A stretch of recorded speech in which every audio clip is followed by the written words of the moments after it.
Today I want to talk about some fundamentals, things that should be at the bedrock of your playing. The first one in particular being timing. And I once was writing a beginning banjo book, and I asked various people what their suggestions would be to beginners so I could include it in the book. And I talked to John Hartford, and he said, timing is everything. And I said, do you want to say more than that? No, timing is everything. And John had wonderful timing. And he would work with a metronome all the time, and I suggest you do that also. And apparently what he did is he would play at really slow tempos with the metronome, and it's hard to play in really good time at slow tempos, and he would play at very fast tempos, because when you're playing bluegrass, it's good to be able to play really fast. So we did both ends of the spectrum. He got that idea from Buddy Emmons, who was sort of the Earl Scruggs of the steel guitar, the pedal steel guitar, who did that same thing. So that's one way to go about it, but I can't recommend the metronome enough to you. I work with it every day. I know Bela Fleck does, Noam Pikelny does also, and I've been playing for over 60 years, and today I've worked a lot with the metronome, trying out some various new things, so you should also, if I dare say so.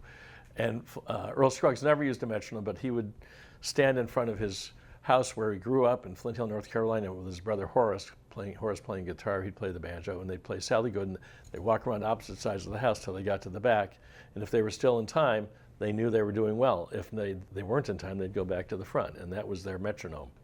Anyway, metronome, metronome, metronome.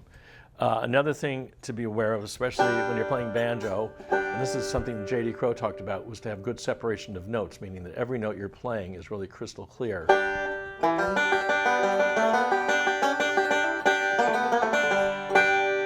Because I know a lot of people do this, they'll do this lick here, and the first string's too quiet.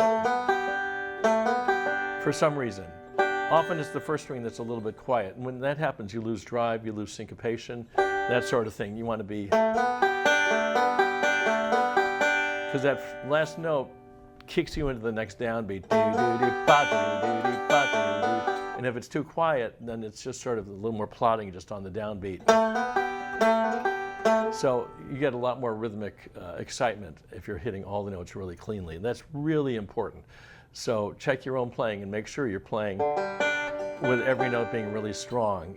And you're used to hitting the strings with a certain amount of pressure, so it's going to feel weird to hit more strongly. But record yourself and see how you're doing. Another thing I want to mention is the idea of using the entire range of timbres here, as they say, of tonal possibilities. You're not always right here. You can get some really pretty sounds here. My feeling is when you're playing straight ahead bluegrass in a band, you want to be close to the bridge so it really punches. You don't have to, but that's how I feel about it anyway. But they're also, like for backup, Earl would move away.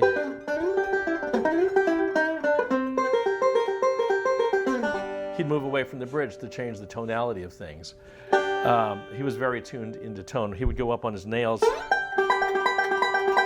Sometimes it's an obscure thing he would do once in a while, go up on his fingernails to get a really crisp sound up here. So he was really into tone. But use all these, don't just always be here or always here. Check all these different variations in tone that you can get from sweet to more of that Ralph Stanley sound. Quick trick. That's what Ralph did there, at least in this one YouTube video. He did the pull-off and then did a forward roll. 5th, 2nd, 1st, and as he hit the 1st string, hammered on ring to the 3rd string, 3rd fret. That's a really subtle thing he was doing. You're not actually hitting that 3rd string. You're getting the note by hammering onto it. All right, I'll leave it there for today. Take care.